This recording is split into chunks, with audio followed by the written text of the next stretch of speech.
Do you think that benefited her yesterday? Yeah, I think, it was a rich policy discussion if you dug into it, but I think what most people are looking for is more visceral than that. People are looking for whether you have the mettle to smash the obstacles in their lives that they can't smash on themselves, which they need leaders to smash for them. And I think that kind of thing, when you're up against that, it shows that to people. To pick up on a couple things Mika said I thought were really important.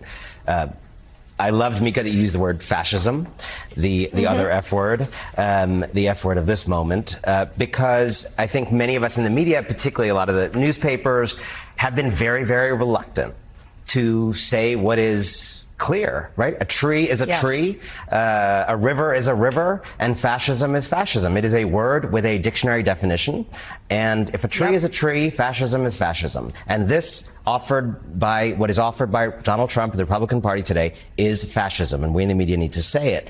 And the other thing that Mika brought up, which I just wanted to expand on for a second, is this notion of interruption, right? It was a tick in that interview, but it was almost interruptionism last night. I was watching this and it was like, this is interruption as an art form, interruption, and it started to feel like interruption as a metaphor for a rising new America, a new generation of leadership, a woman, a person of color in Kamala Harris trying to speak, and this kind of figure of the old guard who was offended at the notion that her voice had a volume, right? That her vocal cords made sound.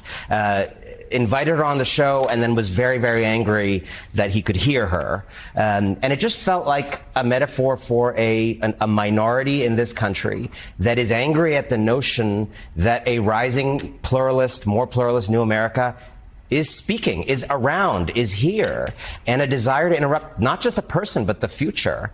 And I actually don't think the future will be interrupted. And I think a lot of people who watch Fox News even have experienced that in meetings, have experienced that at work, have experienced that all their lives in different forms, and don't like it, whatever their policy views are.